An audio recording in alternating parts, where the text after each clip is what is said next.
Today we are starting a new series called A People of Love, Joy and Peace. And I'm going to get into that. Just a little shout out for, I'm going to mention why in a second. I've got quite a few slides today, and Adam's just subbed in with about 5 minutes warning, having never done visuals before. So round of applause for Adam. It's going to be a good one. I believe that people in this world, you, your friends, your family, are looking to live life well. I believe that they're looking to live a life of meaning and purpose. Ultimately, I believe that people want to live a good life of love, of deep joy, of peace with yourself and others around you. It's what most of our movies are about. It's what most of our songs are about. It's what we desire and long for. And as you are called into the way of Jesus, as you become an apprentice, a follower of Jesus, you are called into the way of the good life. Not that it will always be great, not will always be easy, but as Galatians 5 describes, that the fruit of the Spirit is love, joy, peace, forbearance, kindness, goodness, faithfulness, gentleness, and self-control. Like a life full of that seems quite good to me. Does it seem good to you? The good life. What is interesting about this, as Paul writes, is that the fruits of the Spirit, they are not commands. They are not imperatives to live, that you have to do these things and then life will be good. Rather, they are fruit, and fruit is what is grown out of good, healthy soil. Good fruit is grown in good environments where there are nutrients and other things to combine to create living conditions that lead to flourishing. And it's the same with the good life that people long to live. That this fruit of the Spirit, this love, joy, peace, and others, is not achieved through constant striving. It is not achieved through living out of a false identity or like we have something to prove. Our 4-year-old son is really into why did the chicken cross the road jokes at the moment. The answer tends to be something along the lines of, because he's a poo, or something like that, because that's like where he's at the moment, and he finds that hilarious. I heard this one recently, why did the turkey cross the road? To prove that he wasn't a chicken. And that is a terrible dad joke. And to take it way too seriously and literally, why do we cross the road? What a link. It asks the important question, what are we trying to prove? Why do we do the things that we try to do? Why do we do anything in life? Ultimately, what are our motivations for the things that we do? Some of our motivations are good. Some of them are not so good. Which ones do you build on? How do you kind of build a life that creates an environment that leads to good fruit, that leads to the good life? And so we're going to spend the next 4 weeks trying to answer that question. What kind of environment do we need to build to allow the fruit of the Spirit to grow in our lives? We're going to focus in particularly on those first 3, love, joy, and peace. But today I'm going to start by looking at the thing that I believe unlocks the whole thing for us, unlocks a life of love, joy, and peace, which is trust. Brennan Manning is a Christian author in kind of the 80s to the early 2000s. He wrote a book called Ruthless Trust, and in it he talks about an encounter that he had with a mentor figure in his life who said this: "You do not need any more insights in your life. You have enough to last a lifetime. The most urgent need in your life is to trust what you already believe." See, I've done a decent amount since becoming a Christian. I've done a decent amount of reading and learning and thinking and listening. I've got myself a degree in God.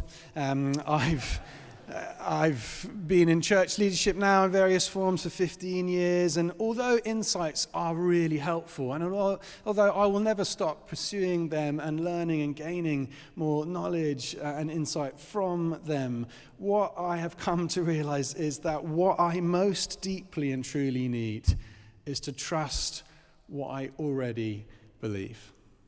Simply put, I think that is one of the single most important journeys that you will go on in your life as you follow the way of Jesus. Believing that God is good, and then actually trusting him for the source of your contentment and joy in life.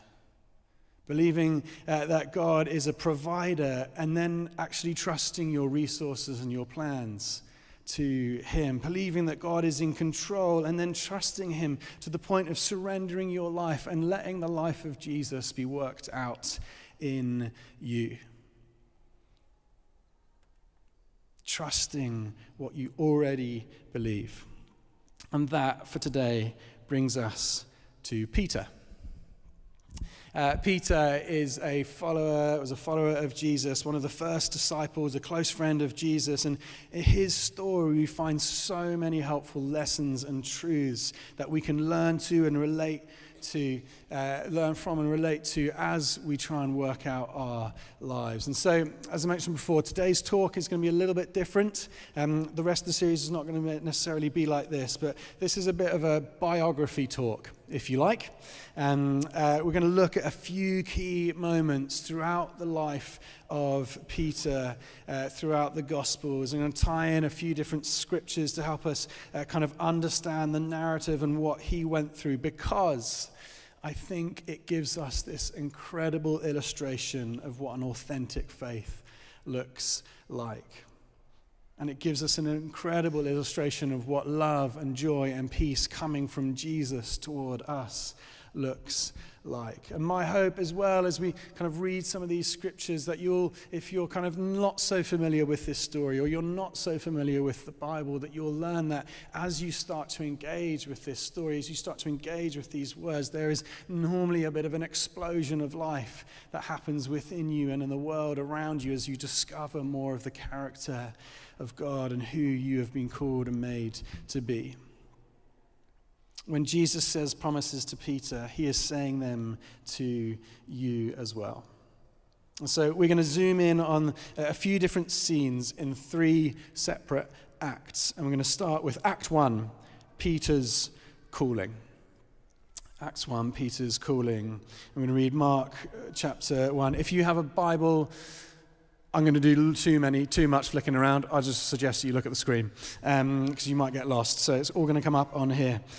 Mark 1, as Jesus walked beside the Sea of Galilee, which confusingly is actually a lake, he saw Simon, who will later become Peter, and his brother Andrew casting a net into the lake, for they were fishermen.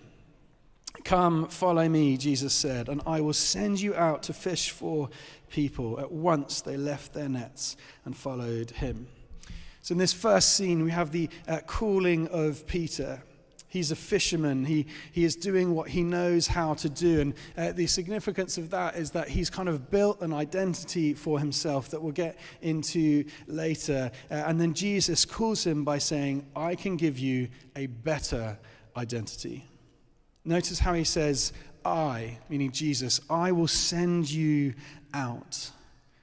Meaning I'll send you out with a new authority, a new power, a new purpose, a new mission, not just to fish for fish, but to fish for people, telling people of the gloriously good news of the gospel and the freedom that is found in a life with Jesus.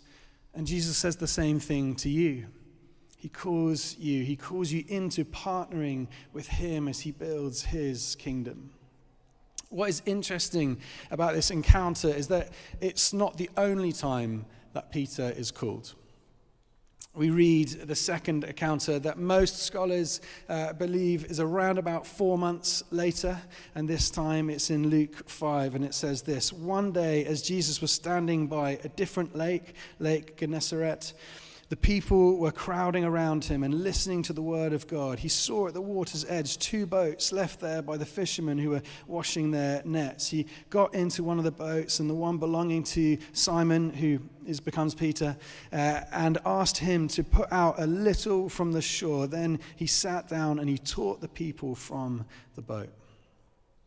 Notice that Peter isn't already at Jesus' side, but he's gone back to fishing.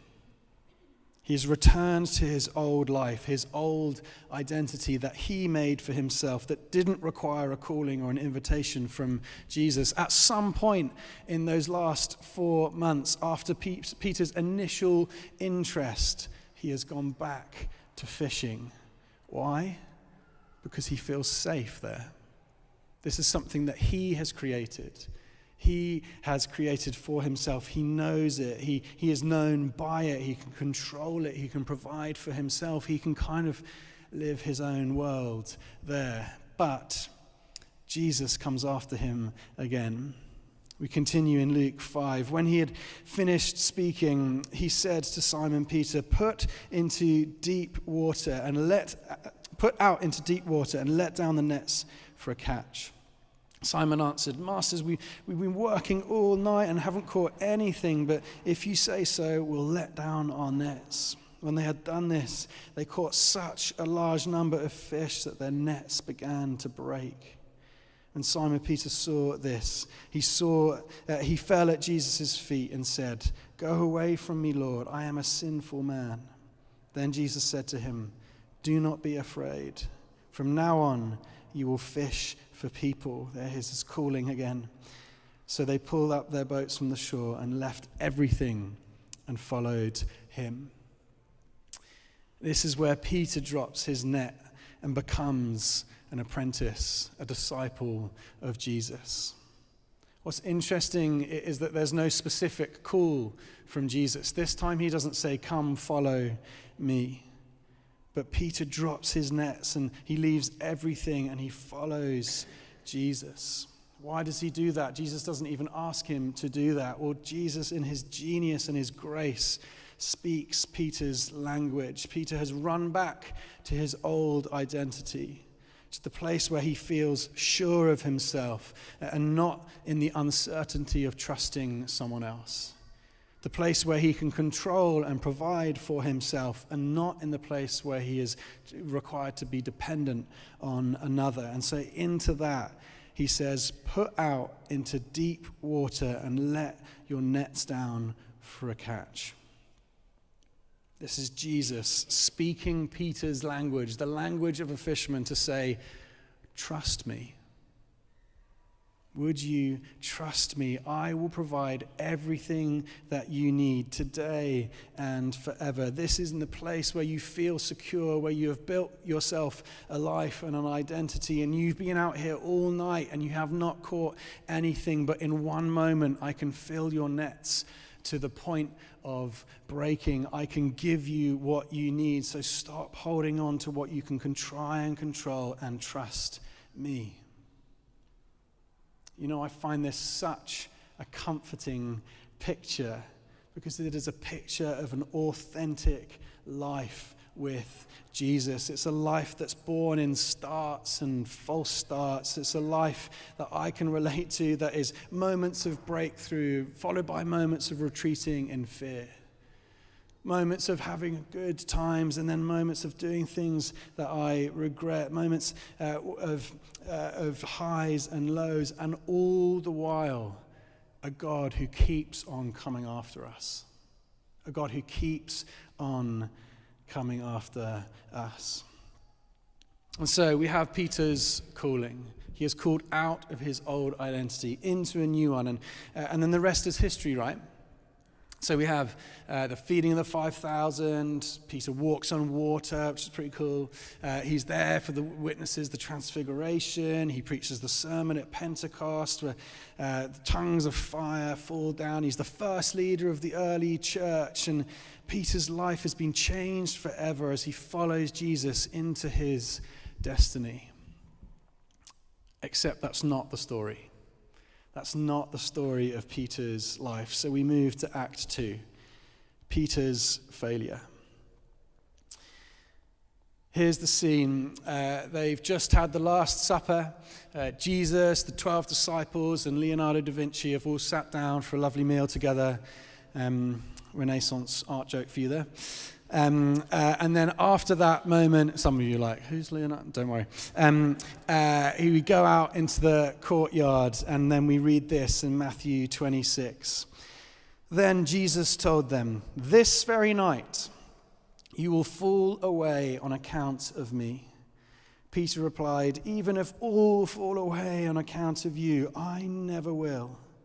Jesus answered, "This very night, before the rooster crows, you will disown me 3 times. But Peter declared, "Even if I have to die with you, I will never disown you." Now, from this moment, we have the relatively well-known account of the Holy Week, of the week leading up to Easter. Jesus is arrested, and it's all going down, and most of the disciples scatter away, but Peter and John, they follow at a distance to watch Jesus' trial. And in Luke 22, we find Peter keeping himself warm around a fire with some locals. And in Luke 22, then when some there had kindled a fire in the middle of a courtyard and sat down together, Peter sat down with them. A servant girl who saw him sitting there in the firelight looked closely at him and said, "This man was with him." But he denied it. "Woman, I don't know him." Under all the social pressure of a teenaged girl, Peter denies the man that the night before he said that he was ready to die for. He denies him the second time, and then we join in verse 59. About an hour later, another asserted, "Certainly this fellow was with him, for he is a Galilean." Peter replied, "Man, I don't know what you're talking about." Which is like, man. That's a funny sentence. Just as he was speaking, the rooster crowed. The Lord turned and looked straight at Peter. Then Peter remembered the word that the Lord had spoken to him, "Before the rooster crows today, you will disown me 3 times." And he went outside and wept bitterly. You see, one glance from Jesus, and Peter's whole world falls apart like a house of cards. He is a broken man because he's failed. You see, the night before he was confessing his allegiance, even to the point of death, but the next day he failed. The next day he lets Jesus down. And I think everyone in this room can relate to the feeling that Peter was experiencing in that moment. And I think it's this: I am not who I truly long to be. I don't know about you, but I can often find myself thinking that the vision of my life and how I want to live it doesn't match up to the reality of my day-to-day. I do the things that I don't want to do, and I don't do the things I truly long to do. I react too quickly. I hold on to her, and I waste time faffing about, and I do the things that I don't want to do, and I don't say the things that I really want to say. I'm a little bit worried about what people will think or how I might look. Is anyone else the same? Yeah, some hands up. Thank you, brave. Just me and Libby. Everyone else is fine, it turns out. You know, I want transformation. I want renewal. But it sometimes seems a bit distant. It sometimes seems a little bit out of reach. And so into that question, into that moment, let me ask you this. As he turned and looked straight at Peter in that courtyard beside that fire, as Jesus turned and looked straight at Peter, what was the expression on Jesus' face? What was the look? Was it a look of, "I told you so"? Was it a look of disappointment, judgment? Was it shock? Well, presumably not, because Jesus knew that it was going to happen. Was Jesus' expression one of compassion? Was it of mercy? Was it gracious? See, when you're in the place that Peter was in, when you're in that place of the vision for my life is not quite matching up with the reality of my life, what is the look in Jesus' eyes as you turn to him? How you answer that question will reveal what you really believe about the heart of God. If God isn't real, well, then nothing really matters. You make up your own rules. You try to live your own version of a good life according to your limited understanding of the universe. If God is judgmental, then you'll have walked into rooms like this and sung some incredible truths about the overwhelming and never-ending reckless love of God, but then you'll be riddled with guilt and shame every time you fall back into the same sin patterns that you can never quite truly break. If God doesn't truly see you as you are, if God doesn't truly accept you as you are today, then you'll be part of our community like this. You'll have great encounters in worship on Sundays like this, but when you're around the table, with friends, you won't ever truly be able to shake off that lie that you don't really belong here, that you don't really deserve a seat at the table. But if you believe God is the root of joy, the root of love and peace and patience, kindness, goodness, faithfulness, gentleness, and self-control, well, that changes everything about you as you start to trust in that kind of God. A God who doesn't shame or guilt you into change, into transformation, but he loves you through the process. A God who truly sees who you are and then works within you and around you to bring about transformation over time. You see, the only way to start trusting in that kind of God, the only way to really see that kind of God of love, of joy, of peace is by experiencing him, by encountering him. His love, his joy, his peace for us. And that brings us to Act 3, Peter's redemption. At this point, Jesus has gone to the cross after that moment in the courtyard, and he has died on the cross, taking once and for all Peter's, yours, my sin upon himself, dealing with that.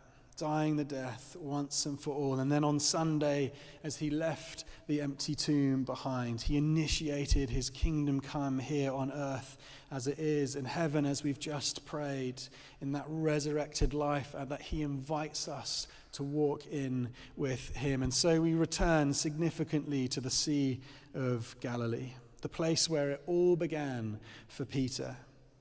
And what is Peter doing? He's fishing. You see, after failure, he runs back to his old identity. He runs back to what he already knows, to what he feels like he can control, what he has perceived safety in. He runs back to fishing. And so again, in this encounter in John 21, Peter has been fishing all night, but he hasn't caught anything. Does that sound familiar to you? Can we also just say that it's really good that Peter became a church leader, because he seems pretty bad at fishing? And it's really good. Sometimes God gives you a new lane, and it turns out it just fits you better.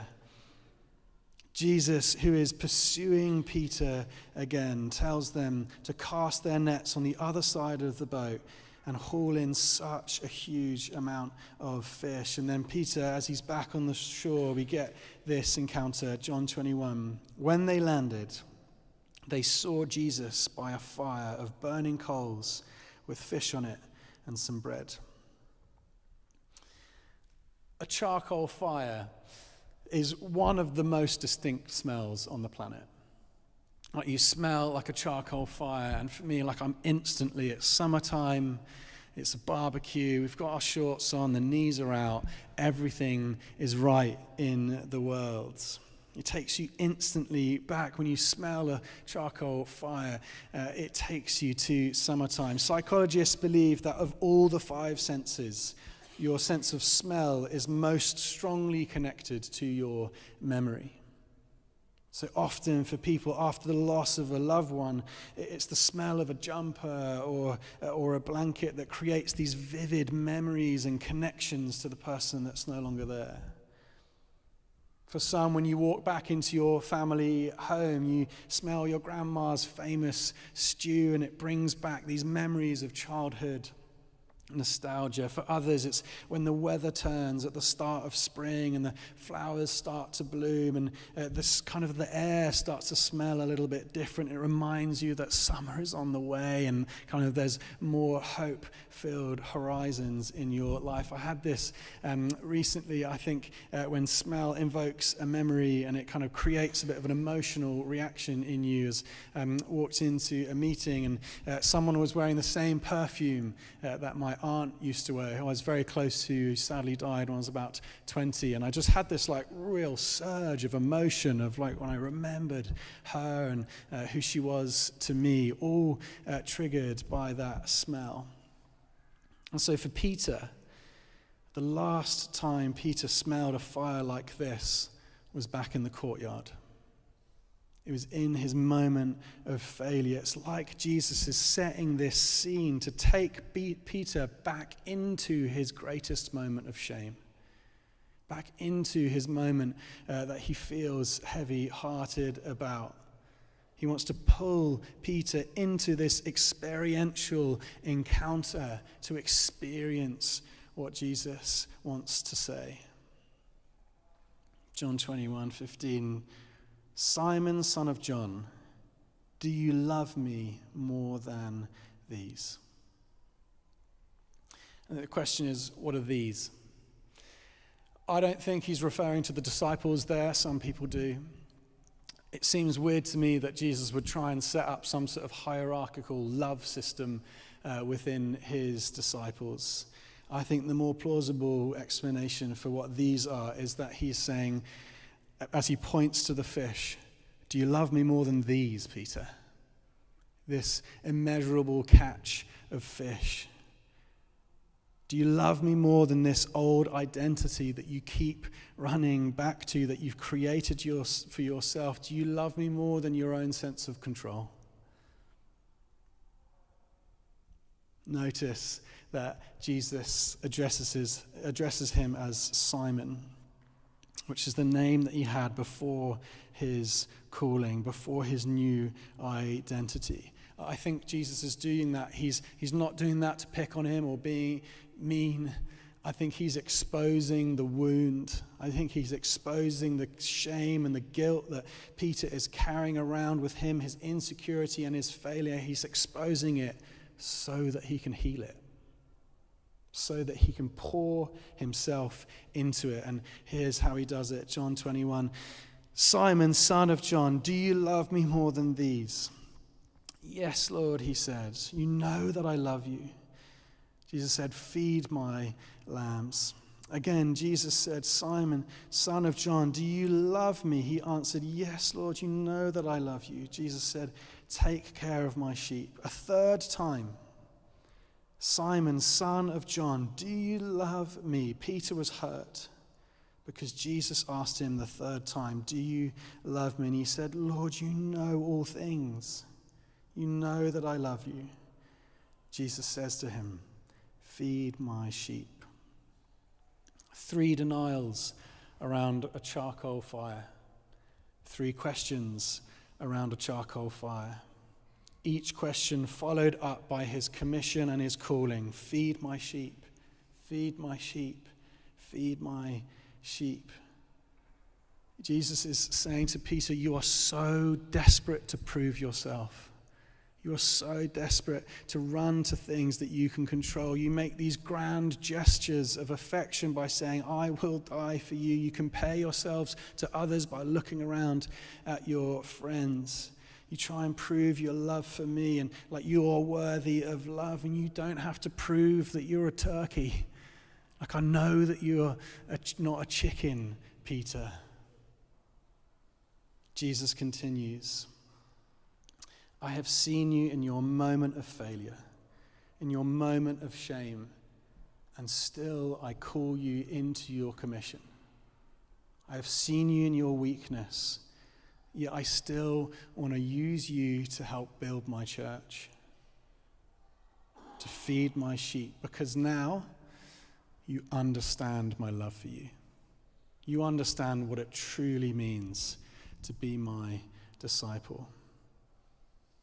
Jesus invites him, saying, are you able to trust me when I tell you that you are loved and that you are accepted? You have nothing to prove and nothing to earn. Would you trust in and walk out of this new identity that I give you, which means Peter, which is Cephas. It kind of means little rock upon which I will establish the big rock, which is Jesus and his church. Are you ready to trust in what you already believe? That my love and my life is sufficient for you. And so Jesus finishes with this prophetic comment about his future. When you are old, you will stretch out your hands, and someone else will dress you and lead you where you do not want to go. Jesus said this to indicate the kind of death that Peter would glorify God with when he said to him, follow me. You see, after this, Peter would go on and he would be martyred on a cross, hanging upside down for proclaiming the gospel and refusing to bow to the other forces in the world. Peter would eventually die for Jesus. Peter speaks this prophecy into the heart of Peter and says, I believe in you more than you believe in yourself. One day you will truly understand this. One day you will be led where you do not want to go, but you will be reminded of this moment where I spoke this over your life. I believe in you, Peter. And you see, you are in this room because you believe in God, or you're at least interested enough to come and find out more. But I think the far more significant belief is that God believes in you. God believes in you, wants good things for your life, wants the fullness of the good life for you, a life spent in communion with him in every season, every high and low, failure, breakthrough, boredom, and crisis. And so this is how we know Peter finally allowed himself to trust what he already believed about Jesus. Because right at the end of his life, he writes a letter to the churches that he's been involved in leading and planting over the years, just before he goes and faces his own death. In 1 Peter 4:8, he says this, above all, meaning this is the one thing. This is the main thing, the ultimate thing that really matters and that my life has been defined by. Love each other deeply, for love covers a multitude of sins. Love covers over a multitude of sin. Love covers over your failure. It covers over your regrets. It covers over your denials, and there you are set free. What was the look that Jesus gave Peter in that courtyard? It was a look of love. This was Peter's legacy. This was his calling, that in that moment of brokenness and need, Jesus locked eyes with him. He stared right into his soul. And in that moment, he knew that he was loved. He knew that he had locked eyes with the King of love, and that is what made him fit for leadership in the kingdom of God. He learnt to trust what he already believed, and that for him unlocked a life of love, of joy, of peace. And so the question is, are you ready to do the same? Are you ready to lock eyes with Jesus? To move from simply just believing in a conceptual sense and having awareness of God's love for you, his acceptance of you, the fact that he sees you and invites you to the table. A conceptual awareness of his promises and his provision, his protecting. Are you ready to move into a trusting reassurance, a daily lived reality of knowing and experiencing Jesus' look of love?